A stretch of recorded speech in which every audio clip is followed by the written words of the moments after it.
Hey, sports fans, this is Robert with WTP Sports Dudes here live on this Sunday morning, ready to get this talk going tonight. Just morning, talking sports Sunday edition. WNBA back-to-back games. Can you believe that? Somebody had to play back-to-back in the WNBA and they wasn't feeling that. Shedeur Sanders and the fact that he was out there with some so-called I scrubs, can't hear you. and also week zero action yesterday in college football. How we feel about that thing, man, and how those teams look. It was awesome to see some college football being back played. We here in the studio this morning. I got my man Parlay Poe of Blitzburg. How you feeling this morning, Parlay Poe? Maybe something's going on with his audio. We also got our man Mossberg of Level Up Sports 10. How you feeling this morning, Mossberg? I'm pretty good, man. Thankful. Another day, man. It's good to see all the screens popping in, man. Just thankful. Appreciate you having me. I know we could hear Parlay Post say that famous saying, but we're going to get it up out of you soon as you get in and get your microphone situated. But I appreciate you having me this Sunday morning. And, just getting ready for the season, man. You know what it is, man. For sure, for sure, for sure. We also got our man FanDuel Zaya of the FanDuel Zaya podcast. He looked like he doing two things at once. How you feeling this morning, bro? Man, I'm good, man. It's a beautiful morning. You know what I mean?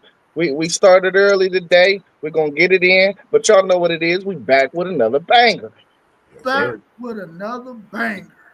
And we also got our Midwest brother down there in South Bend, Indiana, our man Post Game of the Post Game 86 podcast.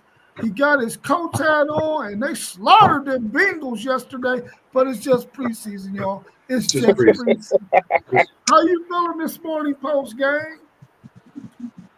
I'm still a little tired from that watching that beat down the Colts put on the Bengals yesterday, but it's all good. How y'all doing this morning? Yes, sir. We Pretty good, good, bro. We man. good. We good. Hopefully, we'll get Parlay Poe back in here. He was having some audio difficulties, but I'm quite sure he's gonna be able to jump right in with us. If you're out there listening, please make sure that you hit the like button, you subscribe. Check out all of those channels scrolling across the bottom. That's each one of our individual channels that we have on YouTube. We would really, really appreciate your support. Make sure you like and subscribe to every one of those channels scrolling across the bottom because you see all of these fabulous gentlemen on this show right now who have their own podcast. They would love your support. Yesterday, I was reading an article. Well, I skimmed through the article. The WNBA. What's your take on the WNBA player playing back-to-back games after players wasn't filling the 4 games in 6 days with a back-to-back? What's your thoughts on that? Is that player tripping? Or hey man, that's just how it goes, man. You gotta be ready to play when the time comes. Man, I'm sorry to say this, man, but like post game say, we just gotta keep it funky, bro. These women starting to irritate me, bro. Like y'all want this money, bro, but y'all don't want to sacrifice and do what it takes to get it. So, like, I mean, I'm just getting irritated at this point, bro. And I think that All Star game left a bad taste in everybody's mouth from the jump, anyway. So it's like, man, come on, get y'all stuff together, bro. Y'all want this bag or not? I don't know if it's in a in a sense of a cry for help. And when I say cry for help, I don't mean that in a bad way. I mean that in a way of, do anybody really see what we going through? You know, as women, we all have moms, we all have sisters. So I think of this in that type of way. I throw all the sports out the window, and these are women we talking about in a natural aspect. That's how I'm sensing to look at this. We gotta know that we watch it. They want to bring it to the forefront I guess, to some of the things that go on. I agree with you, FanDuel, when you talk about All Star Weekend. It was tough to look at some of that stuff for myself, but I think it's just a cry for help. That's my thoughts at the end of the day. What are they really getting to? Behind closed doors, things that we don't know what's going on in the W. Yeah, I'm kind of on the fence on this one. I don't want to hear, athletes complaining about a back to back or their schedule.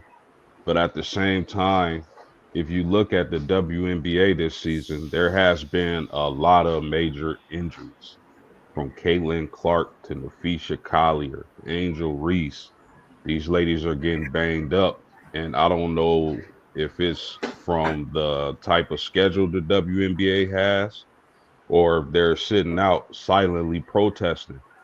I don't know what the situation is, but especially with the teams that are going to be added in the coming years, they got to get used to playing a lot of basketball. So I'm on the fence. I hear them. Moss made a good point. Zay made a good point. I'm on the fence on this situation here. Yeah. Yeah, I like every point that was made too. My thing is, whenever you're trying to build something, you got to go through everything that it takes to build it. You want to have as many scenarios and situations as possible so you can get to the end product that you want it to look like. And I think this is just one of those instances where, okay, you're facing some adversity. This is something that is going to take place right now in the WNBA, and we're gonna see what it looks like. We hear you. If it's something that needs to be fixed later on down the line, it's going to get fixed. But you got to go through those kind of things. And I'm not saying she shouldn't have had something to complain about, because she has every right to say whatever it is that she feels, and I support her on that. But at the same time, I want the WNBA and the players to understand that, if this thing is a work in progress, it got to get to a finished product, but you got to go through something first. The NBA for years were dealing with the whole 82 game schedule and that whole grueling thing, and they started to fix that thing after so many players was probably getting injured, like what post game mentioned.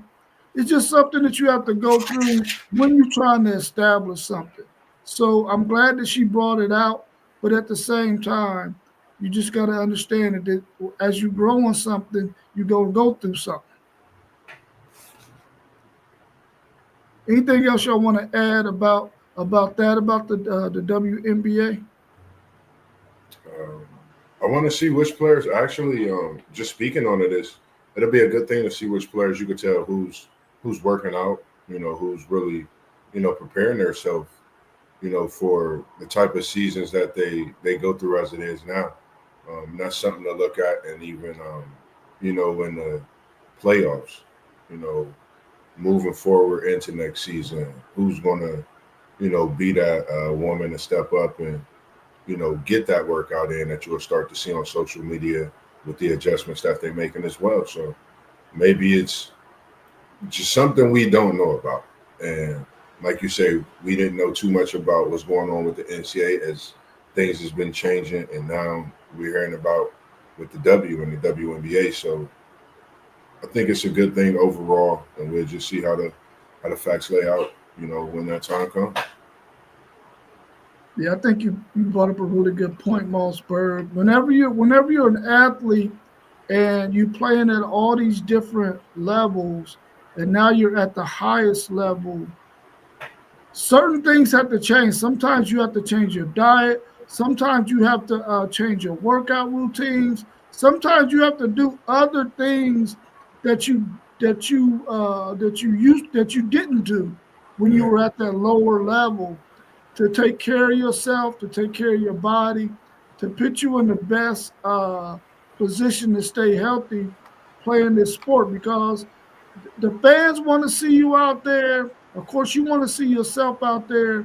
Sometimes you just got to change some things up. And And I don't know what all of them do. Now, I'm not criticizing any of them, but what I am saying is when you're in a situation where you're going up to a higher level, sometimes you got to change some things that you do in order to be able to stay healthy.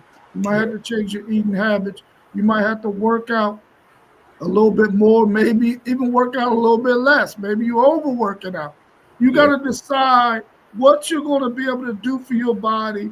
You need to get with you might have to spend some money and get with a nutritionist or whatever you have to do, but you got to understand that you got to take care of your body and whatever you got to do that, make sure that you're doing the things that you need to do to make that possible. Um, so I mean, that's what I would say to that. Let's see who we got in the chat with us. We got our man KT in the chat with us. What's going on, KT?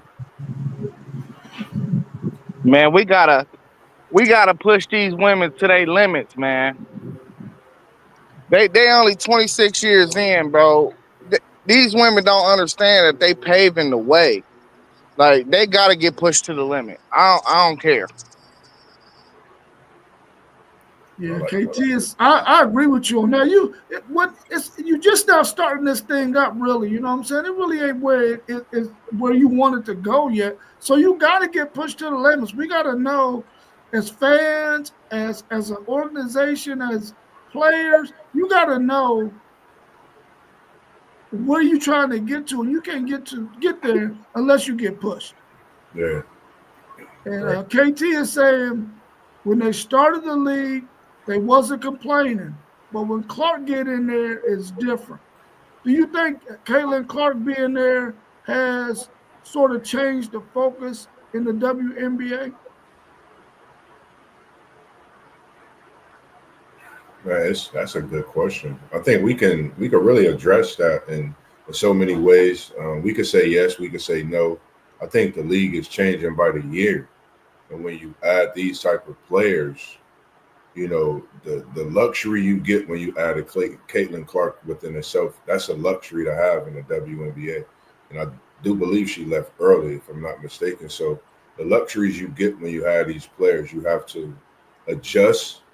I'm not going to say it's favorite in her way, it's adjusted, but I'm like post game. I want to sit back and just see how this one type of plays out. That's a good question because you got some great ones coming in with Juju, with the league change for her. You know, it's a lot to tackle with that exact question. Man, I could say this. I haven't wanted to watch the WNBA this much since Candace Parker been in the league. And I can leave it there. I'm with you on that one. Yeah, I definitely believe she's brought a different dynamic to the game. And I think that the WNBA is, in some ways, they're capitalizing on the fact that, listen, we got this, we done created this villain role for, uh, what's the big girl's name? Reese. Reese. Reese, Yeah. Angela Reese, and we got Caitlin Clark as this great player, and she's like a superhero, and she got a villain, and then you got Paige Becker coming here balling out. So that's another dynamic. I think as this game continues to evolve for the women, they're building on everything that's happening, and I think that they're going in the right direction. I think that she has definitely changed the dynamic of the game, and I think KT is right. They weren't complaining because they was just glad to be out there. Now that they're here and the product is starting to gain some traction, I think they're trying to take advantage of it in every way they can. And that's what they're supposed to do. So I think for sure he's on to something with that question and that statement. And I appreciate him for putting that out there for us. Yeah, no doubt. One thing about Caitlin Clark, one of the things that she did at Iowa and coming into the WNBA is she brought a different segment of fan to the women's basketball game. And like you said, Angel Reese playing that villain role and stopping a superhero from getting a championship also brought in, more viewership. But I just think Caitlin Clark is she brings a lot of excitement, with her style of play and the way she plays basketball. And her 3-point shooting range is exciting to watch. You can't knock it. But do I think Caitlin Clark is going to be the best player in the league for years to come? I don't.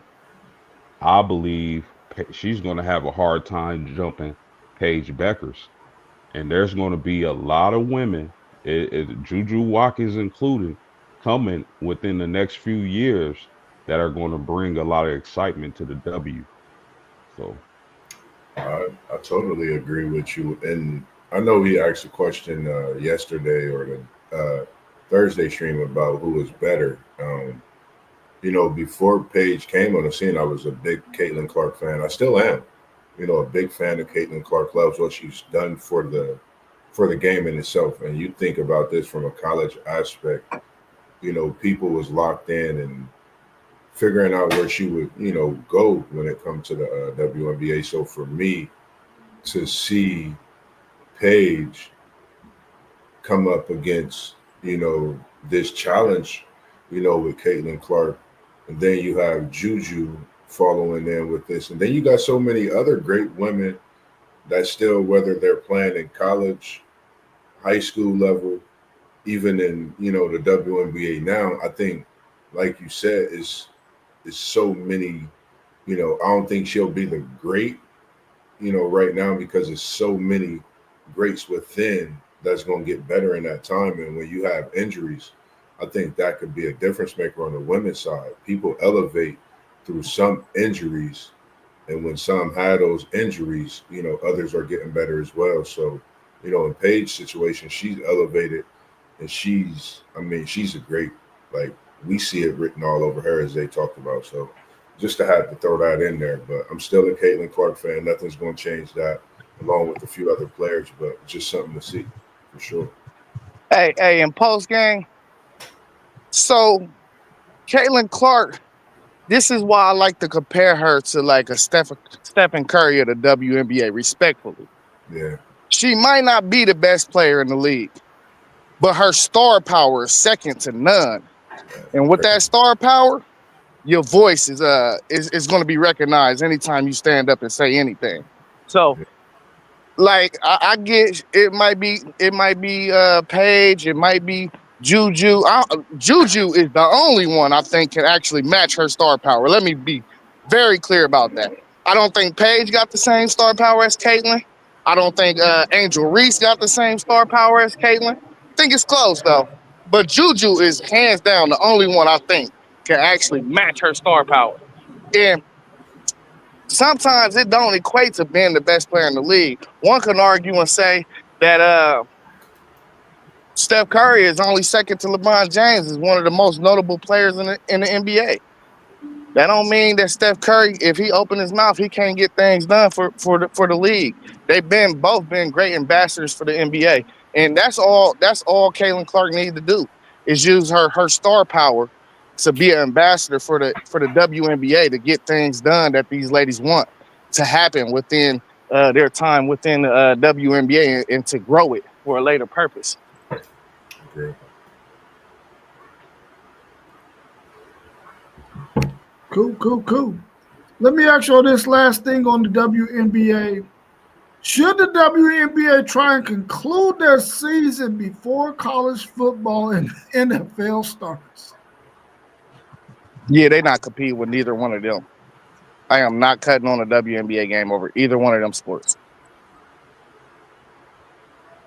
No, man, that's tough.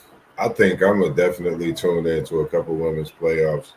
It's just been that good of a season for me. I think they got to figure something out with the scheduling, and I'm not for sure if it really went in effect with the NBA when they had that. If it was the NBA that when they had that lockout, that bubble season, the bubble started all this to where it pushed seasons back. made it look all crazy. But for me, I'm still gonna support them, man. I got an app on my phone. I got YouTube. I just have to support it, man. It's doing the way it's doing. I can't tell people to support it without supporting it. That's just my take. And I've been pushing the word for the women's league for other women that I see to support it as much as possible because I think if we support it, it's only going to get better. The numbers, you won't see it, but you will see it. So I don't think they should. More stop the cap. You not turning the WNBA on over the Bengals or Florida State, bro. Stop the Man, cap. listen, man, when it comes to Florida State and Cincinnati, Zay, you know, that's a whole nother ball game. That's what I'm trying to tell you, bro. Stop the cap. You not cutting them on, bro. I'm watching some WNBA playoffs. I guarantee you that. Nafisha, I gotta watch my girl. Camila Cardoza, I gotta watch my girl now. Caitlin, hopefully she back from injury. Shout out to Kelsey Mitchell over there at the Ohio State, because she's been playing some great basketball. I mean, we could go on and on about the women's list. And I even shout out to the Longhorns, I was watching the USA. They had the USA versus Canada. They look like they're going to be good this coming year in the college basketball side. So I dibble and dabble with this YouTube that I'm blessed to have for the free. Yeah, fellas. I'm a little bit. I mean, you gotta think, man. I was excited when the WNBA started. Yeah. I'm talking about going into the 5th grade, and I'm catching the Houston Comets with Cynthia Cooper and Tina Thompson, and they three-peat. But if should they reschedule their season and bring it up a little bit so they don't run into the NFL and college football? Sure, why not?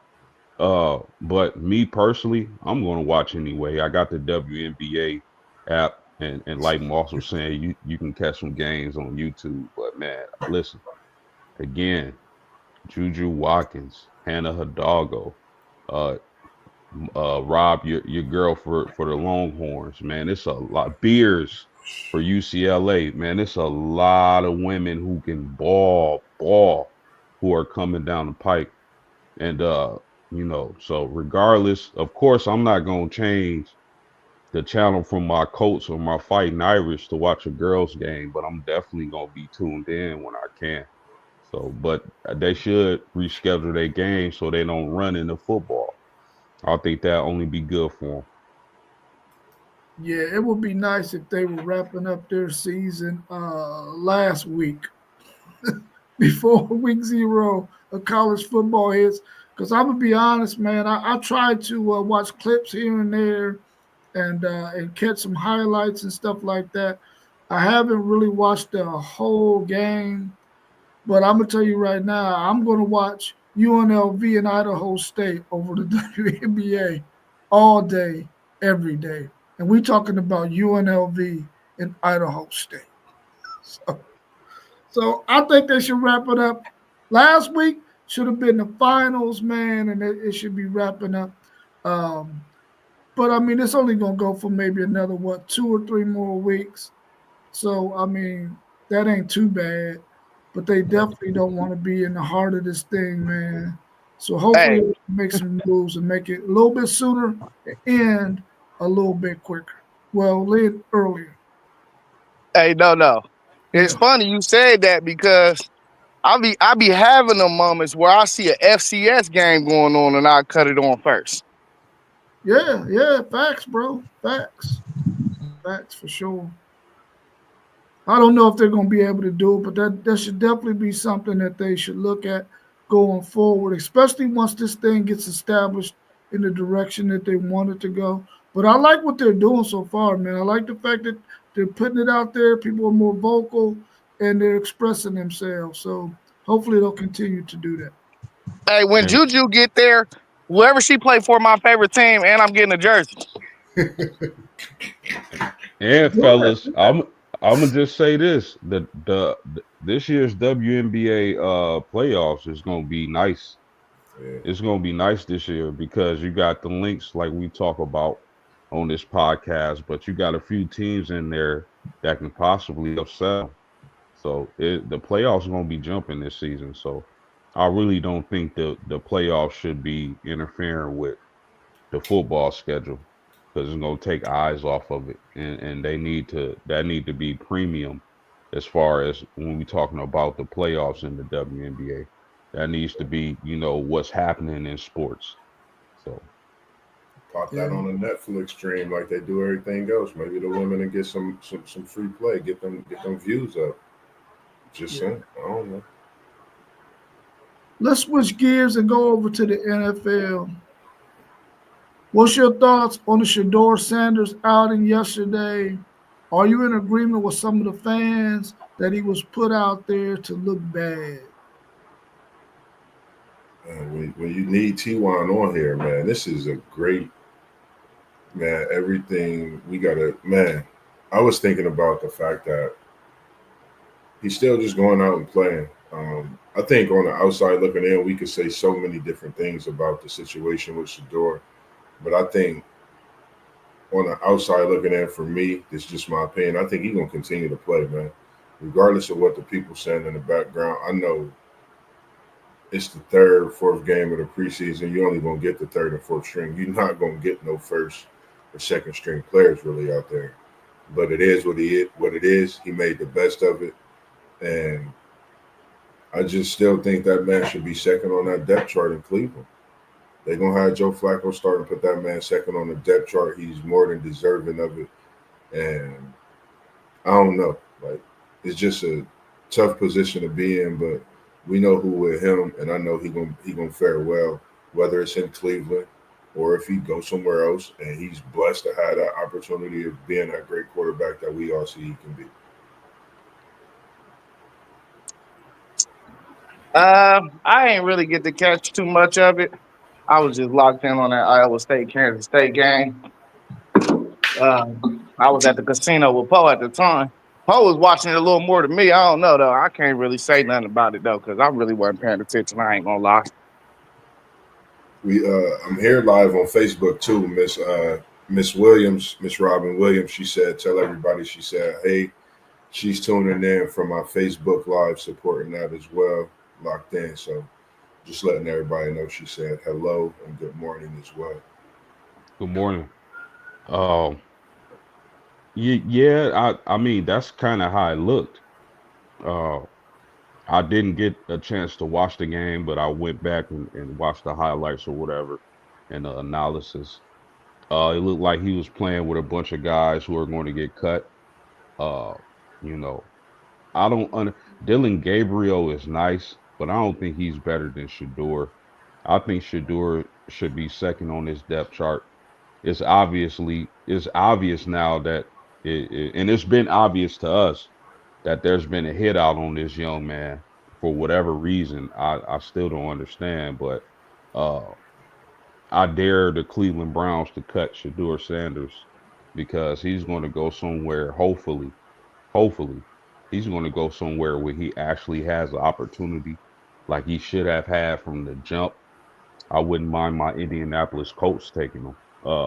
But Shedeur Sanders, I don't know what's going on with the NFL and his dad. It seemed like it's more from his dad, but they don't want to see us in positions where the Sanders family is. They just don't. They rather have a kid coming from a single parent household, who's just happy to be here. They don't want a guy from a successful family being there and knowing the ins and outs of the business and the sports and making money and being popular. All that comes with it is it's just a sad thing to see, and that makes me very upset. And I see why so many people have turned away from the NFL because of situations like this is really BS, and I want to say the whole world. Excuse me, the whole word. But I'm gonna be easy. But that's how upset it makes me because this kid. You heard Mel Kiper and guys like Skip Bayless saying coming to the draft, he should be the top quarterback off the board. Now, whether you like him or Cam Ward, I mean, it is what it is. Whatever, you know, either one was worthy in my eyes, but it's just a sad situation, and I hate to see him going through it like this. And but he keeps his head up and he stays positive, and they can't break him. So I'm proud of that. I think I might be maybe of a different mindset, man. I think that they seen in game one what they got in Shedeur Sanders, and I think they understands his value as a player in that organization, what he brings in terms of putting bodies in the stands. I don't think now the Cleveland Browns have made some boneheaded decisions, but I don't think they're stupid. I don't think they're stupid at all. I think they wanted to see some things out of Dylan Gabriel. I don't think they wanted to necessarily have to see anything else out of Shedeur Sanders outside of let's put him in a little bit of adversity. Let's see how he handles himself. Let's see if he's going to hold the ball too long, trying to make some plays. Let's see if he's learned how to get rid of the ball because he doesn't have the protection that he needs. Let's see if he's built on those things. I think they already know that he's the second. Well, he's probably the best quarterback on the team, but of course Flacco is more of a veteran. I don't think they worried about Tyler Huntley. They brought Tyler Huntley in because I think they knew they was going to part ways with Pickett. I think they understand that they ain't going to be able to really win games with Dylan Gabriel. I think they understand that they got Shedeur Sanders. He's going to probably be their future. I think they just wanted to put him in a situation to see how he handled it. Of course, it was a whole bunch of uproar from a lot of the Cleveland Browns fans. But I'm telling them, listen, pump your brakes. Pump your brakes. Yeah. The organization understands what they got in Shedeur Sanders, man. They don't need to rush and put him out there right now. He can sit behind Flacco. He can continue to learn.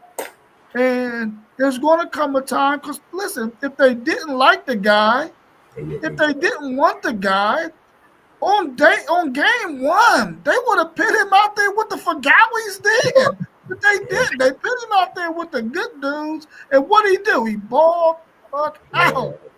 So they already know that, right? So hey, Rob. Y'all get too emotional.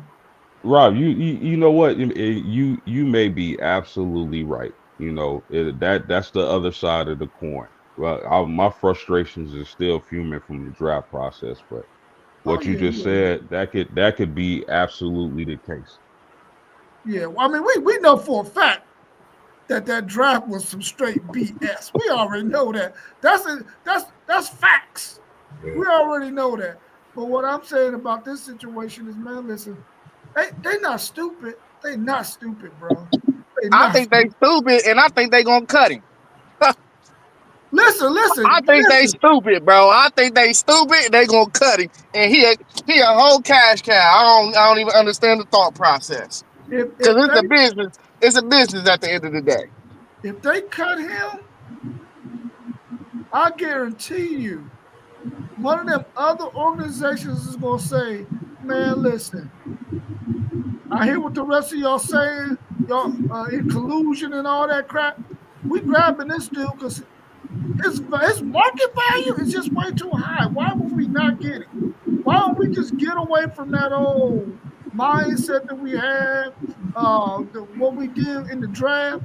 Let's get away from that." And Cleveland drafted him when they were told not to draft him, but they did it anyway. Even though it was in the 5th round, they was backing away from that collusion crap and drafted him anyway.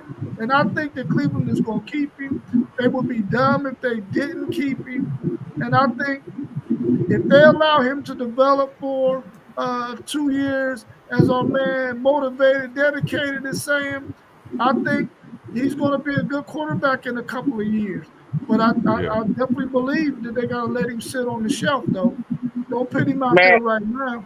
Man, I want him to get cut, and I want him to go to the Rams. I'm just saying, that's where I want him to be at. I want him to be with Sean McVay. Miss Robin, Miss Robin felt the same way that you feel, Zay. She said, I think that they're going to cut him, yes. And she said, we'll see. And this is, coming in, some of the comments coming in from Facebook. She's in agreement with a lot that if not everything that we're speaking on as well. it's just tough. For me, even, it makes me think about the situation with LeBron James Jr. Bronny, you're talking about prime, you're talking about Unc's GOAT, Son's GOAT that we talk about. Two sons who respectively just love the game, their games that they play. One basketball, one football.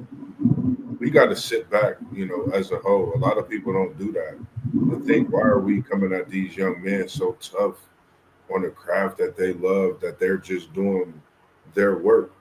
A lot of people look at their parents and say this or say that, but talking about a two-parent home, we know what Shedeur went through late, but at the same time, you can't negate the fact that his talent is being shown in the preseason, like you said, the first game, and still even in this game that they tried to throw him out there and be muffed. I say let the kid play. He do need a few years maybe, but when he develops, he's going to be the type of player and the type of quarterback that some going to just sit back and be drooling and crying and they sleep over. We see the talent right in front of our eyes. If some feel he's not talented, you just might as well watch whatever other sports you want to watch and figure out that sport yourself, because this is pure talent in Shedeur Sanders. Don't care what nobody said. And KT and FanDuel saying they would like to see him go to LA and be with McVay. I think that would be a good spot for him. Our man Motivated Dedicated said right now he's immature and not ready both physically and mentally. I think there's some validity to that as well. And just saying, why call it a competition when you give a guy, Gabriel, a Ferrari, whatever all that is right there, and the other guy, Shedeur, a Honda Accord for a drag race? The Browns are disgusting. I think they gave Shedeur the Ferrari in the first game, and he balled out with that Ferrari. So they already knew what he could do with a Ferrari. Dylan Gabriel, even though he had a nice game in that second preseason, he still made some boneheaded mistakes. He still made some underthrows. So I think they still wanted to see a little bit more out of him with that Ferrari. And I think they gave Shedeur, in my opinion, they gave him an Accord just to see if he could handle some adversity. I think that was all part of the plan. And then they even took him out during 2-minute drill and brought in Tyler Huntley. How does this young man handle the adversity? They already know he has a skill set that once it's fully developed, he's going to be able to ball out. But what is he going to be like in his head is what they're trying to get to. In my opinion, that's what I'm thinking. And I think that they're going about it the way they feel like they should go about it. And I don't have anything bad to say about it, because I think the young man is going to be a really, really good talent. He just has to be he has to go through some things so he can see what he really got in him. And I think the Cleveland Browns are trying to bring that out of him, in my opinion. But when people say stuff like immature, right? How old is Shedeur? 22? 23? Give me a break, man. There's nothing wrong with a young man having swagger. Yeah. Okay? It's not like he out here beating women, the R word with women. He's not doing it. He's a young man. Johnny Manziel do it. Nobody says a word. They like it. It shows he has something. But when it's Shedeur, he has a maturity problem. Bro, give me a break with that, man. That's crazy. I'm glad you mentioned that, because I think about when they had the picture with his guy coming out with the staff. I think that's a big statement on his behalf, making sure he good mentally, physically, everything, blocking out all the noise, blocking out all the different things that's coming his way, whether it's the talk in the crowd. I think we really need to take a look into what Shedeur's doing for the game of football. You're talking about a 5th-round draft pick. The last 5th-round draft pick, we can remember that became great. is one of the greatest they talk about still today, who's won massive, I think multiple Super Bowl rings. I forget 5, 6, and he didn't start right away. He had to develop. He had to watch players, and he came in at an opportunistic time and took off. Let's not forget some of these things. And this is a player that he's a Hall of Famer. I'm speaking on, and Tom Brady, TB12, as they address him today in many ways. He's been a big part of Shedeur's success as he's developed late in his career. So I think it's something to see as his process as we continue to talk about Shedeur in this NFL. Cleveland, if you lose this QB, I don't see nothing good coming for you from here on out for, I'm going to say, the next 10 years. And I'm going to go ahead and stamp that at where we at, Zay? 45 minutes and 16 seconds. Stamped. Yeah. Just saying is asking, and I think this question is for me. Why aren't they checking Dylan's head? Well, I mean, because they got to check Dylan's head. What they got to check with Dylan, they got to check his skill set. Does he have the ability to play quarterback in the NFL? That's what they checking for him. His head is okay. It's his other skills that they worried about. Is he tall enough? Can he have a strong enough arm to throw some of the routes we need to throw, the out routes? Can he throw the deep ball to keep the defense honest? They looking for all those kind of things for Dylan Gabriel. They don't have to look for those for Shedeur Sanders, but they got to make sure that this young man is not going to hold on to that ball too long, feeling like he got to make a play every down when we all know quarterbacks got to have this skill set. You got to be able to throw that ball away and live to play another down. Don't make a whole bunch of boneheaded decisions like my man Will Levis was doing over at the Tennessee Titans, throwing underhanded balls and shit getting picked off of pick sixes and shit like that. They try to make sure that the Sanders don't do that kind of stuff. But for Dylan Gabriel, they're trying to make sure that he has the skill set. He needed a second time with the Ferraris. Shedeur Sanders didn't need a second time with the Ferraris because he drove the hell out that Ferrari. Man, he was cruising, chilling. You know what I'm saying? Hey, it's crazy that we calling that first game the Ferraris. There wasn't even Ferraris either, though. Yeah, but we knew that was the best they had. Yeah, but we knew it wasn't Ferraris on the defense either, though. You know. Yeah. So it balanced out. And then Dylan Gabriel, when he played against them Honda Accords that was on defense, he looked like a Pinto on the offensive side. So, I mean, Gabriel haven't had the type of preseason coming in as hyped as everybody expected, may have thought or whatnot when it comes to Dylan. Shedeur's success is a problem for a lot of people we see. And keep doing what you're doing, Shedeur. Shut them down, spin that thing, as Parlay Post say, and you're going to be a starter in the NFL. Hey, Moss, what did they expect from Dylan? Because I thought he went 3 rounds too high. Talk to me again, Zay. Say that again. I think he went 2 or 3 rounds too high. So I mean, I don't know what people was expecting from him. He can't even see over the defense. You can make a literal edit of him and his turnovers from his whole preseason and training camp, and there's no pros and cons in it. No offense, Dylan. I know we spoke highly of you in the college football season, but the NFL is a different dog, baby. Yeah, hey, y'all remember he had a terrible combine. They say he had a terrible combine. So I was confused when I seen him go off the board. His combine was horrible. Motivated, dedicated said the same thing. When you can't see over that defense, it's a problem. And we talk about that even with Kyler Murray, who was hyped, who had great college years.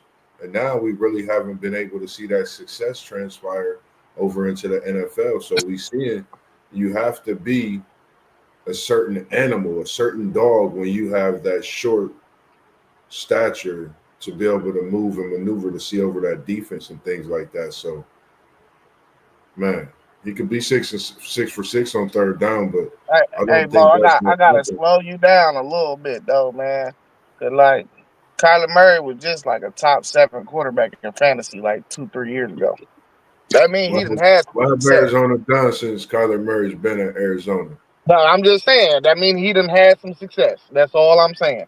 I I ain't talking about. We talking about personal success. We're not talking about. You wasn't talking about team success. I'm just yeah, stopping you and slowing you I'm not down going to date a and letting success. you know that he done seen a little bit of success in the NFL. I think he's terrible personally. Yeah, I'm not going to negate the success, but I'm saying when it comes to that short quarterback, we seeing that kind of phase out unless you have that type of dog. I feel to where you making those things happen with your ability to escape and manage to see over their defense. So that's my only thing. I totally agree. He's had some great seasons, but I just think it's starting to change for that. Yeah, I don't think it's his height. I mean, because anytime you got a quarterback that size, offensive coordinators understand how to create passing lanes for a guy who's not as tall. So I don't think height is never going to be an issue anymore in the NFL. They've already fixed that issue with their making creating passing lanes as an offensive coordinator. So I don't think that's no issue. And we know that Dylan Gabriel can be accurate on all of the short stuff, maybe some of the intermediate stuff.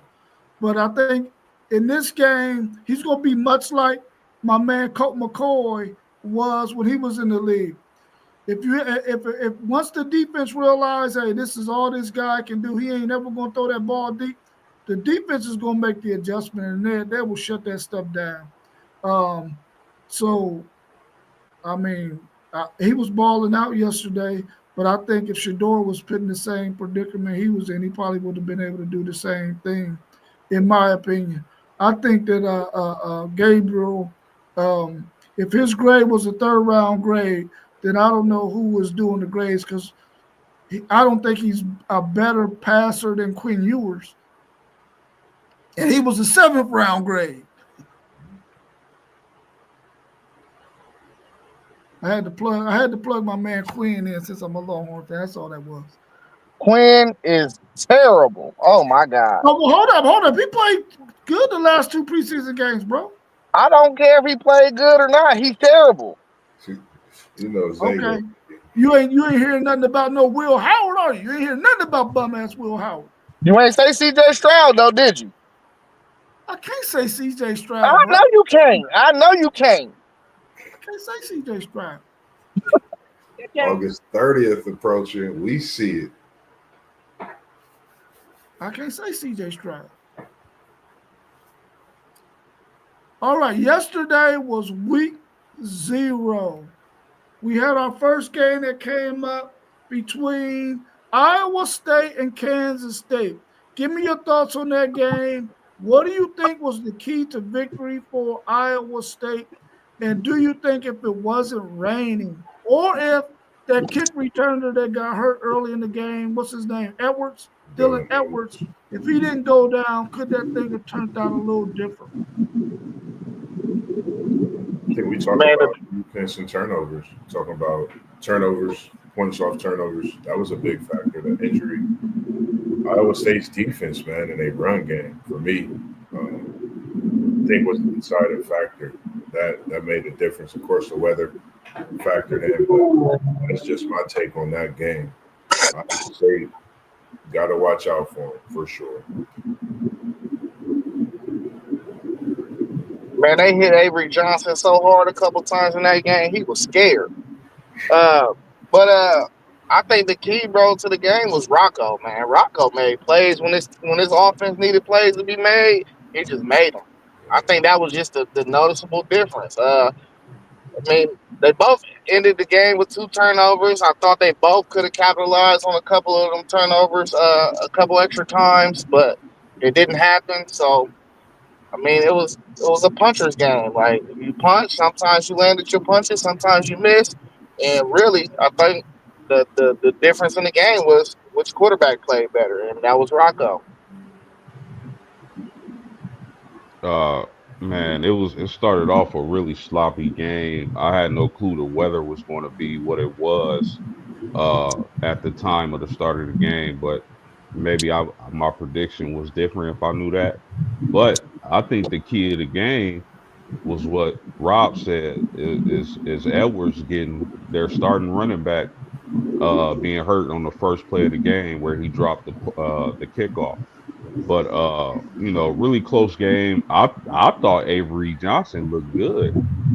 He was able to make plays. Again, his starting running back wasn't there. Rocco definitely played well, but a lot of turnovers, very sloppy. And maybe if they have Edwards, they're able to make one more play and get the W. But great game, man. We've been talking about the Big 12 and the quarterbacks out this league all summer, and we've seen three of them last night, and all three of them are playing well to start the season. Hey, did y'all see Avery Johnson's dad and his brother fighting each other after the game? No, I didn't see that. But I gotta see y'all that video. Send me the clip. Send me the clip. Oh man. Yeah, I think that Iowa State realized in that second half that they could find something on the right side of that offensive line, and they milked it on that side, man. And Kansas State did not make the adjustment to stop that run game on that right side, and they took advantage of that and controlled the game. On that last drive, I think they had the ball for 6 minutes to close out that game, man. And they understood that, listen, we got something that's working, and they milked it. And I think to Isaiah's point, they every time they had a chance to lay a lick on Avery Johnson, they made sure that they made it physical on him. He got to the point where he got a little jittery. He definitely got a little jittery. Of course, he wasn't out there with one of his better players in Dylan Edwards, but I still think they had enough talent out there to beat them. I just think that Avery Johnson and that offense sort of had lulls in the game where they did not produce. They couldn't run the football at all, which my man Big Citrus was controlling the line of scrimmage for Iowa State. And I think that was key because they could not block him for nothing in the world at their nose guard position. He was always pushing the pocket, disrupting things. But I think Avery Johnson sort of maybe got a little jittery, man, because of some of the blows he was taking. And maybe the rain might have nullified his legs a little bit. But I think Iowa State just out physical Kansas State in that game, and that's what was the difference. How about how about real quick? How about the coach's decision to go for it on fourth instead of taking the three? Hey, I was about to just say that post game. So it was some bad coaching in there too, because that was the same play call he called on the previous fourth and short. And I'm like, bro, y'all didn't change the formation or nothing. Everybody in the stadium knew what was coming. Yeah. Like everybody knew. I'm talking to Paul. I'm like, man, that's the same play call, bro. You could have faked it and then put somebody in the flats or something and just dumped it down. You called the same exact call you called the previous drive when y'all got a fourth down, bro. Like, I was like, oh my God, they want to lose. Well, I know when Iowa State had that fourth down instead of kicking that field goal, I knew if they was throwing the ball to the running back out the backfield, you could just look at the formation and tell this is what they setting this thing up for. They got Kansas State in the perfect defensive set. They know who's going to be guarding the running back out the backfield, and they knew he wasn't going to be able to get there in time. And the running back did what he needed to do to get that first down. Practically scored on that thing. And so I think Mossberg put it in the chat. Should he go forward to kick the field goal? And I'm like, man, you got to go for that all day. The thing that's against you is the clock. You got to do whatever you got to do to get this clock ran out. So you got to go for it in that instance. If you kick the field goal, you only up 6. You give them 2 minutes and something odd seconds to go. They get another 2-minute timeout. That's just way too much time when they can go down and score and kick an extra point and win the game. You got to go for it in that instance and hope that you can get that first down and milk that clock. And they were able to do that. And so I think it was a smart decision by Matt Campbell and his team to go for it. Yeah, Kansas State left a lot of. What about that interception dude dropped? They left a lot of plays on the field, bro. Yeah, they did. What's They that did. running back? What was the running back for? Was that Hansen for Iowa State? Hey, I like him. Bro, Yeah, I watched. I think for me, like I really watched Iowa State. I really watched them yesterday, and I think when it comes to this Big 12, I think they are the team to return a lot. I think we really got to watch out for this Iowa State team. They will, like you said, how they was hitting Avery. That let us know they don't care who it is. They're gonna hit you in the mouth. They want to hit you in the mouth and get stout up front, like you said with Juice. So I think we got to really watch this Iowa State team this year, and we can't forget they was right there for the Big 12 last year. So I think they coming in a little bit with some dirt on their shoulder, trying to knock that off and go for the hardware this year in that Big 12 too. So you said as well about Rocco, man. He definitely did his thing. Poise, third down was his specialty, man. He performed yesterday. And I think the Big 12, as we talk, like you said, post game, they quarterbacks in this conference is something to look at, man, this season for sure. Hey, Moss, I agree with you, bro. Uh, Iowa State, if y'all don't remember, they had one of them schedules where they play all their tough games at home for real. Yeah, Yeah. So they might have just got a leg up in the race. yeah. And you get a big win like that with the weather in Dublin, and you'll across the world. So I think that plays a big part, not just your season, but you could play in any type of weather now. You could really see that, and you could take motivation from that game and adjust accordingly if weather permits throughout the season. I think this is a season to where we got to look at all these different factors, and it'll play a part in the season as well. Well, they from Iowa, so they better be able to play in any weather. Yeah. Yeah. I think if they're gonna continue to play that game in Dublin, Ireland, they need to play it during the. And I don't even know if it's possible to do. It's probably gonna be raining regardless if they do it week 0 or if they do it in week 12, 13, 14, or 15. It's probably gonna still be raining. But I think last year was kind of muggy like that for the Georgia Tech Florida State game. I think the year before that, when Notre Dame played there, it was muggy. I didn't like that, man. I want to see some football where guys can really make some things happen out there on the field because the field is fast. I didn't like that whole rain thing, but it is what it is. I don't want the game to go away from Dublin, Ireland. I just wish they could play and it not be raining or muggy like. Well, what kind of field surface is best for rain? That's all they need to do is change it to whatever field is most conducive for rain. Because rain is football weather. Yeah, they probably playing soccer in that field too, so I don't know if it's going to be, they probably play soccer there, so I don't know. Well, I mean, hell, they got money; they can switch it out. Yeah. Couldn't they have just closed the roof?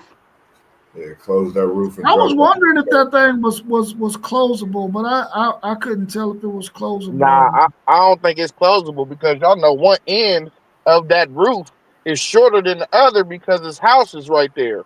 And the people was complaining and they were saying they can't get no sunlight because the roof was too high, so they lowered it. I don't even think it's even. Oh, okay. All right, well, let's move on to that second game. We had UNLV and Idaho State. Idaho State jumped out to a 10-0 lead, and Dan Mullen and his UNLV team was able to come back and win that thing 38-31. What did y'all think about that? Is UNLV a team that's in the group of 6 that could possibly give Boise State a run for their money, maybe even Tulane? No, I don't think UNLV there. I ain't really catch this game, but if y'all watched our Thursday show, I told y'all to take the points. Um, I think the running for the group of 4. What is it? I mean the group of 6. What is it? Yeah, group of 6. Yeah, I think it's between Tulane, Memphis, and Boise State. I don't think UNLV gonna have it this year. They got like 18 transfers starting. I just don't see it happening. Yeah. I think it's going to be tough Um, no disrespect, but you're talking about Idaho State coming out of the Big Sky. They put up a fight against this UNLV team. If they wouldn't have turned the ball over, I think they would have won. I definitely don't think UNLV could get there, but I mean it's still easy. Still early in the season, their defense showed up and got 4 interceptions. So that's something to think about. And like you said, Zay, we gave y'all one of those great picks on Thursday. And Zay, FanDuel Zay, shout out to him bringing through the pick, trying to put y'all on game. If y'all got y'all winner chicken dinner, but if not, make sure you still stay tuned in for Zay and his picks. But just a good win. It's just good to see him get a win. Hey, Orgy, they got 4 interceptions and still gave up 31. That defense is terrible, bro. yeah. Yeah. Horrible, right? Yeah. Let's go to the last. Oh, you go ahead. Post game. My bad. No, I go ahead. I don't got nothing. I ain't catch this game. Okay. In the last game we had at night, we had that Kansas and Fresno State game. At first, it looked like it was going to be a really competitive game. Both teams went down and scored relatively easily, and it was 7-7. But then, of course, we seen how it ended. What did y'all think about that game? What did y'all think about Jalen Daniels? And is this Kansas team somebody who could possibly make some noise in the Big 12 and be right up there at the end of the season trying to win the Big 12 championship? Man, I'm gonna keep it like this, man. This dude Jalen Daniels is box office. Hey, I hope he stay healthy, bruh.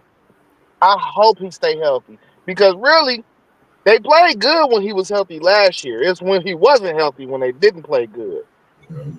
Hey, if he stay healthy for all 12 games, I can see him at the Heisman ceremony.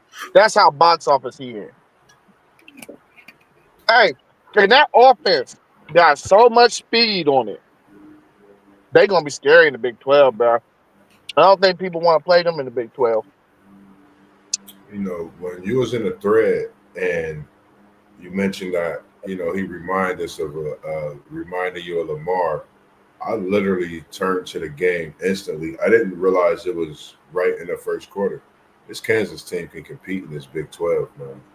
I think they're tough out. Just the way they play, like you said, box office Daniels is what I'm gonna just call him box office Daniels. He definitely can do what he do when he's in the game, and he can put it up. So, I mean, respectively, and we dealing with some of these last. I guess some of them came in the COVID time with some of their programs. So some of this is seeing some of the last players to have came through as well with the COVID situation too. But yeah, I like the way they look. 31-7 against Fresno. Team the record, I think, in the Big 12 this year. Yeah, man, I agree with both of y'all. Jalen Daniels is box office, and again, all through the summer, we've talked about the quarterbacks in the Big 12, and he's definitely one. When you got a quarterback who's athletic and got some speed and can move like Jalen can, you got a chance in just about every game. And Kansas put the Big 12 on notice last night. I was very impressed with this Kansas team. You can say what you want about Fresno, who had Warner's son at quarterback, but I like this Kansas team. And like Zay said, the key would be keeping Jalen Daniels healthy if they're going to make some noise in the Big 12 this season. Yeah, I like the way they looked as well. I think that they might want to think about not having so many design runs for Jalen Daniels because it was Fresno State. Fresno State tattooed him a couple of times too. I think they might want to be careful with that, man. And they got a lot of weapons around him. The offensive line was not as good as I thought they would be. I think that they're gonna have some trouble when they play some of these Big 12 teams, man, because Fresno State was able to get in that backfield a lot, even though the three-headed monster that they had at running back did really, really well. I think once they get in the Big 12 play, they might run into some opposition, man. It might be a little bit too much for them. So they're going to have to figure out this thing. I like their offense. I just think that they got to limit the amount of uh, runs that they have for Jalen Daniels, man, because otherwise he's not going to make it. He's not going to stay healthy all season, taking those kind of licks from uh, the likes of Iowa State or Kansas State or Utah teams like that. Man, I think they just need to teach the boy how to slide. They just got to teach him how to slide. Yeah, they need to teach him how to slide for sure. He got to get down, man. He got to get down because he can't keep taking licks like that. Yeah, bro, No, he yeah, lowered his shoulder a couple of times. I'm like, what are you yeah, doing? he did. He did. And I'm like, dude, you can't afford to do that. They need you in order for y'all to even be good. Northside said EJ Warner suck. he needs more development.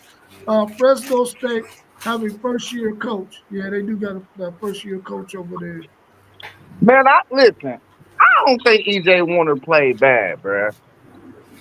I I don't think really he don't. played bad either. I don't think he Yeah, played I bad. seen him make some throws that I was like, that was a nice throw. You know, he made a few of them, back foot throws and all. I just think he's too small, bro.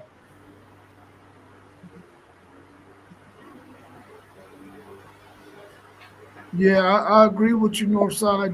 The trenches on some of them Big 12 teams is going to be different, bro. As we see, So, Iowa State, yeah. yeah, it's going to be different, man. So he got his work cut out for him. But I really do like that offense, and he has some speed, bro. They got some speed out there, man. Yeah. They got some speed. And we seen what they did to Colorado last year. Um, I wonder if they can duplicate that again, man, and win their early games because we seen how good they were at the end of the season last year. Yeah, week to week, that offensive line just need to keep getting better. They'll be all right. Keep They'll getting be all better. right. Yeah, yeah, that's a fact. That's a fact. Is there anything else y'all want to discuss before we wrap up? We right past an hour. We had an hour and 8 minutes. Anything else y'all want to add before we wrap it up? If there's any questions in the chat, throw them in there real quick before we close out so we can at least try to address anything you got. I know my man uh, Motivated was talking about my man Quinn Ewers. Well, you said my man Quinn Ewers is a bomb? I think he is about to get traded, though. I think uh, Wilson gonna win that backup job behind Tua, and they might send my man Quinn Ewers packing to some other team. But he did play well the last two preseason games. His stats was not bad.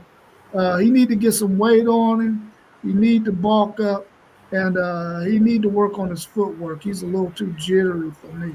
But I'm still a huge Quinn Ewers fan because he brought Texas back to prominence when we were some bums for a whole decade. I was about to say, if anyone out there, man, we appreciate everyone tuning in today. First and foremost, definitely got.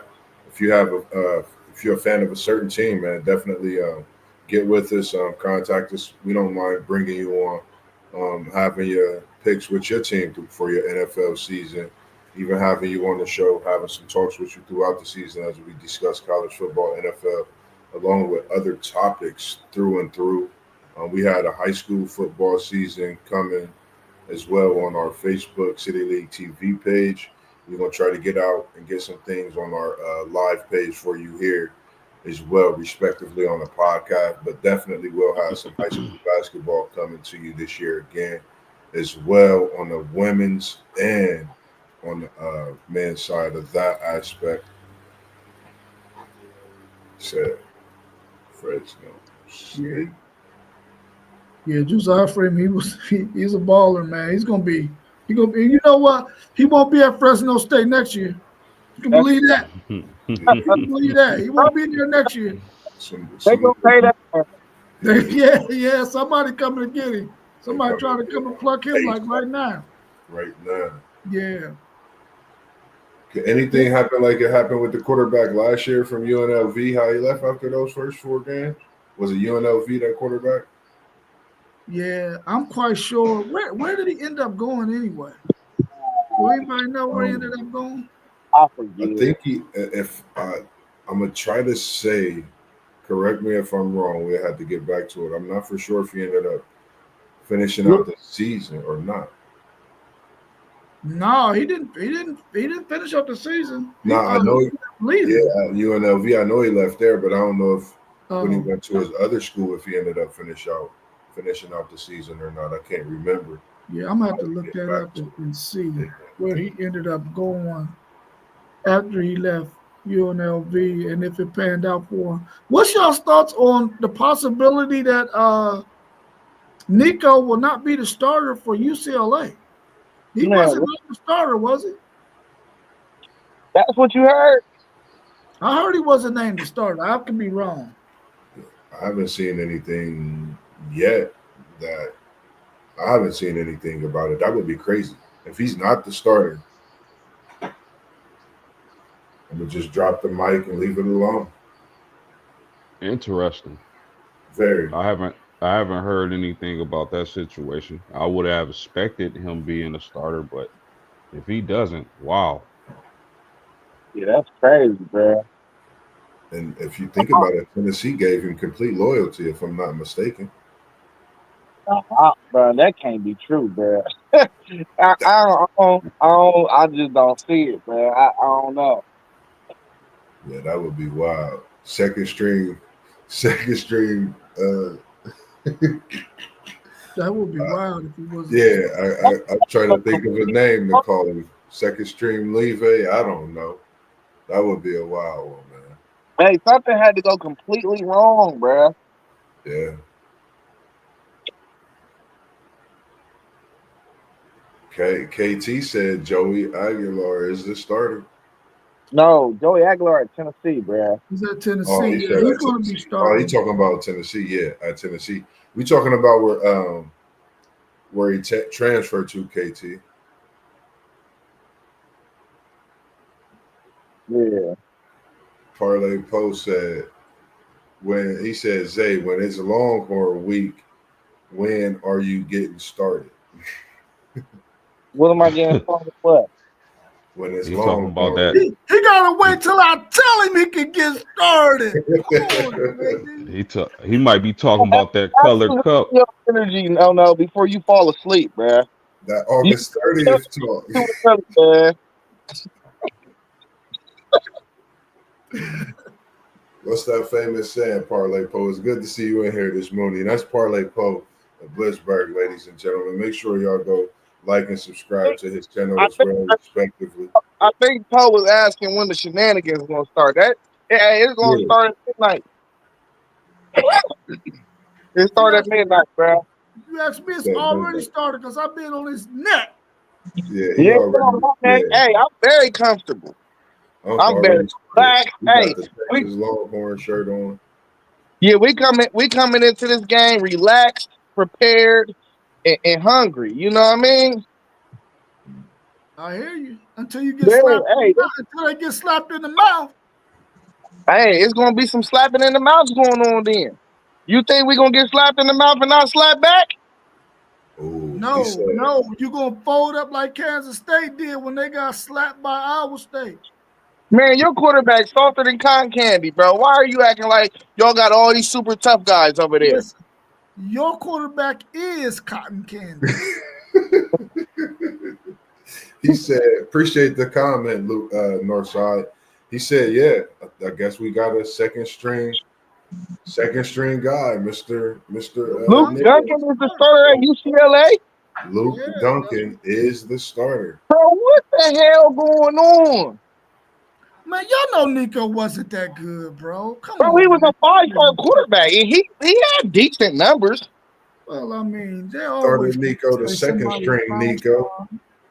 That don't mean that they're really, that good. Once they get out there, y'all know Nico wasn't that good.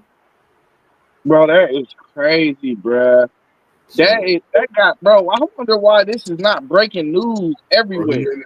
You gotta think he going back to the Big Ten, bro. Y'all just sandwashed him if you think about it, when y'all went against him in that playoff, so it's a lot that he would have to face even coming into the games he would play if he started this year. I just don't think he's the quarterback that's ready to go against the Big Ten, even if you think about it. I would take the quarterback, even though he's already played in the Big Ten this year. I'd take that freshman quarterback from Nebraska over Nico to play in the Big Ten and be my starting quarterback. Luke Johnson. Luke Duncan. Yeah, he's not. Yeah, he's not. I agree, Northside. He's not. He's not good. In my opinion, I don't think he's good. I Yeah. think he got that money that he got. He might as well go to a Group of 5 school. Well, after Malik Murphy leaves, he can go to Oregon State. He can be their quarterback. Yeah. He the type of dude to end up at Boise State. Yeah, yeah. He gonna try to see he probably see who give him the most money and try to go there next. You never who knows, man. Man, that wasn't so, bro. That was his dad. Yeah, His, that was his dad. that Yeah, was him, bro. The people around him did that, bro. They did that to him, bro. yeah. Facts. Sometimes you gotta like I was just talking to my sister about that. Sometimes you gotta step out and do what's right. You gotta do that within your own. Sometimes you gotta, get out there on them feet and within certain situations and you still gotta do what's best for you overall. And I think that was one of them situations. They did everything right. They was loyal to him. You couldn't have asked for nothing better, I don't think, man. You down in Tennessee, but we on the outside looking in, just talking what we talk, but it is what it is now, as we see. Yeah, for sure, for sure. So this week will be on Tuesday and Thursday at 7:45. We might have another stream that might happen Tuesday or Thursday a little bit before 7:45, just depending on how these games look on Thursday. We don't if we do run into those games that are being played Thursday, we want to probably be on live for a minute so that we don't have anybody missing any of that Thursday action because college football is here and we don't want to mess up your opportunity to see as much football as possible. We're probably going to bring you something on Wednesday as well. Hopefully, Parlay Poe and our man FanDuel Zaya can give you the picks for the week. I think they're planning on doing that on Wednesday. So Yeah. you'll get an opportunity to get you some parlays and some picks of the week from those two who are really knowledgeable about that side of the thing. And hopefully you can continue to tune in and support us. Make sure you subscribe to these channels that you see and scrolling across the bottom. You got our man Mossberg of Level Up Sports Team. You got our man FanDuel Zaya of the FanDuel Zaya podcast. You got our man Parlay Blitzberg podcast. Our man Post Game 86, who runs the Post Game 86 podcast. And of course, right here, you see us at WTP Sports Dudes. That's all of us together. We make up WTP Sports Dudes, the channel that we all come together to do what we do. But we all have our own individual channels that we do something on as well. So continue to support us and join us. Uh, what KT say right there? He said, "Post." Post. You found, but I don't like you as of this week. We back being family next week because this is Notre Dame Miami week. It's going down this week. You got Florida State, Alabama. You got Ohio State, Texas. You got Notre Dame, Miami. You got a lot of friends that's not going to be friends for a few days from time to time. But come Sunday, they're gonna be friends again. They're gonna be sipping KT, their phone, chilling. I think you still gonna be mad at me after this week, dog. Uh, Man, hey, I got one game I want to tell y'all, upset alert for Thursday night. Uh, and that's East Carolina. They're gonna go to NC State. I think that's a game that they can go in there and win. Okay. East Carolina gonna come in with some momentum too. They're gonna be up for that game Thursday night too.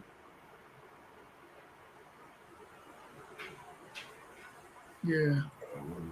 Now I don't think any of us caught that game to see Trey Page the third North Side. So, you know, I'll go look him up after we get off this show, so I can at least familiarize myself with who he is, so I can pay closer attention to who he is. Yeah, I ended up getting a little bit of that Hawaii. Oh, he beat. talking about that quarterback with the dreads that busted that 70-yard touchdown run. Yeah, Oh, I seen he gonna be FBS next year, bruh. If that's the dude you talking about. because I was wondering what that game was on the slate. I didn't get too much of it myself.